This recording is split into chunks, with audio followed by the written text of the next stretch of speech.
Tervetuloa oppimaan työvälineiden puhdistusta. Aloitetaan saksien puhdistuksella. Voit ottaa nihkeän liinan tai käsipaperia, jolla putsaat ylimääräiset hiuksenpätkät saksista pois.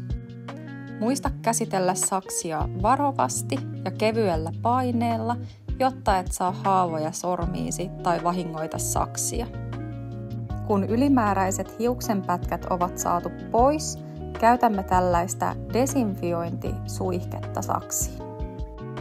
Se desinfioi ja siinä on mukana voitelevaa öljyä, mutta tämä ei yksinomaan riitä saksien öljyämiseen. Suihkutellaan saksien molemmat puolet ja käsipaperilla tai nihkeällä liinalla pyyhitään ylimääräiset pois. Sakset tulisi puhdistaa ja öljytä säännöllisesti.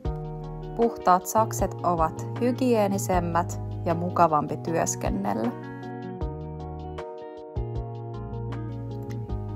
Sitten me pääsemme öljyämään sakset.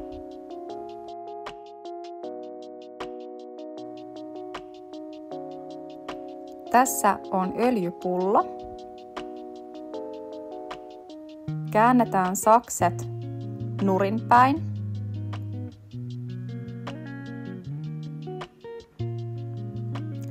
Avataan niitä. Avataan öljypullo ja laitetaan saksiin 1 tippa öljyä tonne liitoskohtaan.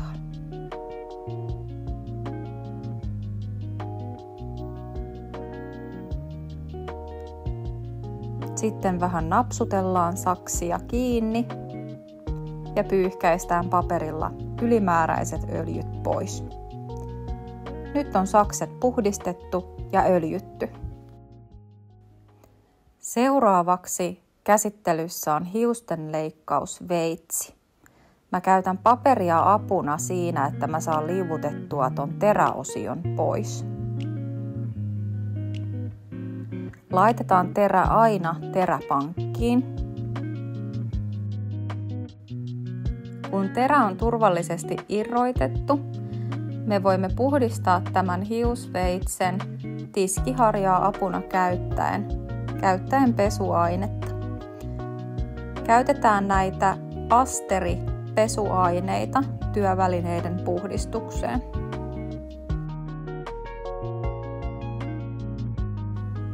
Huuhdellaan runsaalla vedellä.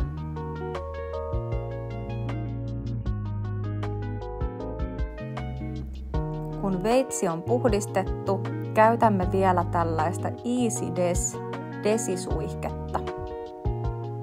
Sitä ei tarvitse enää huuhdella pois.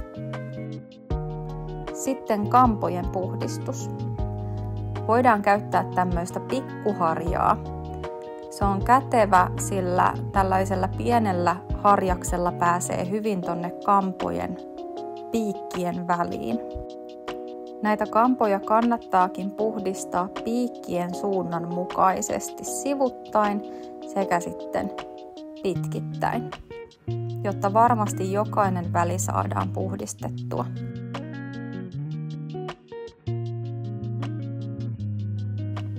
Sitten pesuaineet taas huuhdellaan runsaalla vedellä pois.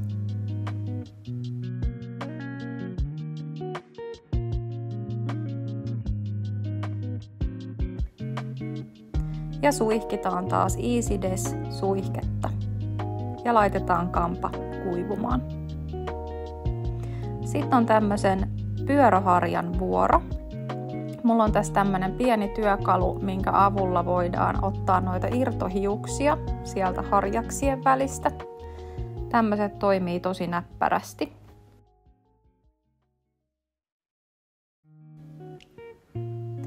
Mutta jos sulla ei ole tällaista työkalua, niin sä voit käyttää apuna myös kampaa. Se vähän auttaa irrottamaan noita irtohiuksia.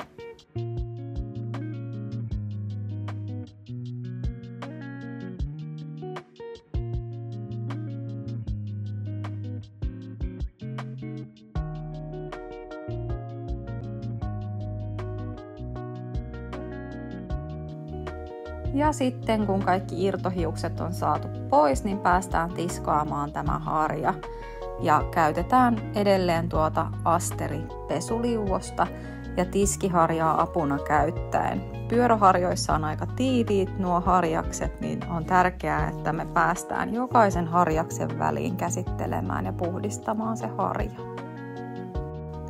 Muista myös puhdistaa harjoista tuo sinun kämmen osuus, mistä sinä pitelet harjaa kiinni.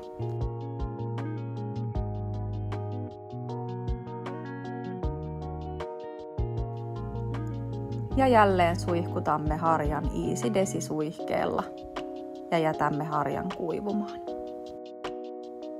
Sitten meillä on tämmöinen lapioharja.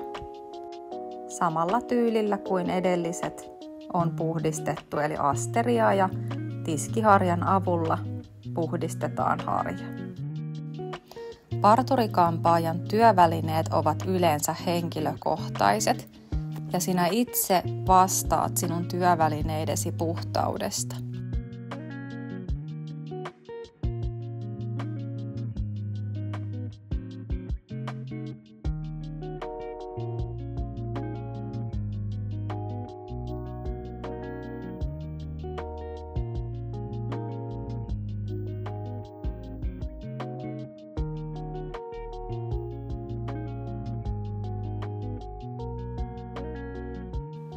Sitten me päästään puhdistamaan tällainen niskasuti. Kastellaan se vedellä, pestään ylimääräiset liat pois Asterilla, tiskiharjaa apuna käyttäen. Mutta tämä on semmonen, että voi olla lähes mahdotonta päästä kunnolla noihin väleihin. Niin laitetaan tää varmuuden vuoksi tollaiseen altaaseen desinfioitumaan. Meillä on näissä välivarastoissa 2 tällaista liuosastiaa, johon laitamme tämän niskasudin. Mä olen laimentanut sinne tämmöisen pesuliuoksen. Ja näissä laimennettavissa pesuaineissa on aina takana käyttöohje, että kuinka paljon tulee pesuainetta ja kuinka paljon tulee vettä. Mä annan aina työvälineen olla 15 minuuttia vähintään tuolla liuoksessa. Ja sen jälkeen se huuhdellaan hyvin runsaalla vedellä.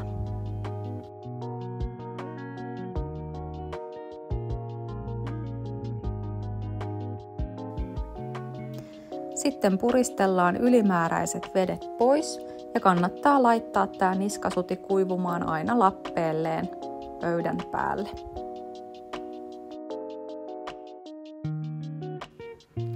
Viimeisenä pääsemme huoltamaan hiusten leikkauskoneet. Tällaisella pienellä puhdistussiveltimellä pyyhimme ylimääräiset hiuksenpätkät pois. Irrotamme terän aina meidän kämmentä vasten painamalla peukalolla. Puhdistetaan myös hiuksenpätkät tuolta sisältä pois.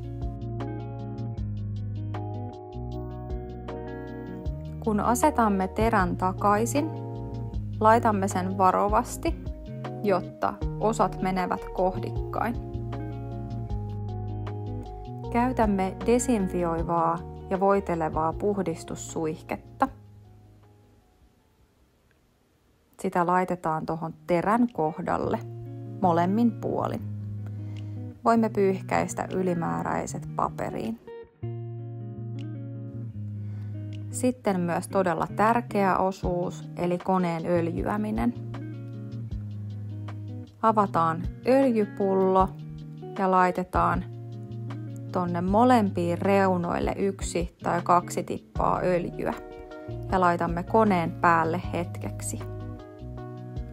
Suljemme koneesta virrat ja voimme pyyhkäistä ylimääräiset öljyt käsipaperiin.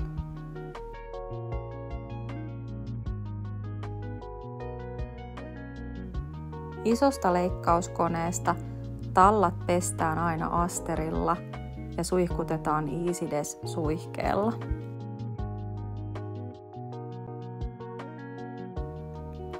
Muuten tämän koneen huolto menee samalla tavalla kuin tuon pikkutrimmerin huollon kanssa. Pyyhimme ylimääräiset hiuksenpätkät pois ja avaamme koneen terän, jotta voimme myös puhdistaa hiuksenpätkät sieltä sisältä. Jos sitä ei tee, on vaarana se, että hiukset kerääntyvät tuonne koneen sisälle ja se menee tukkoon.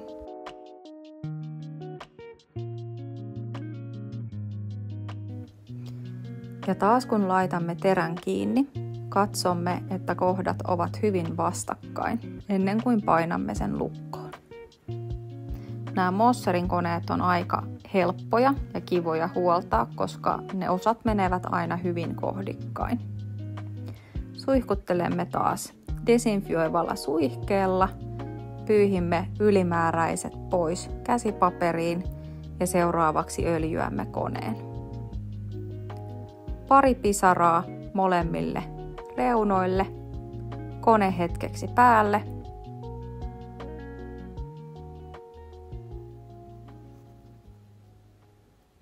Ja sitten virrat pois.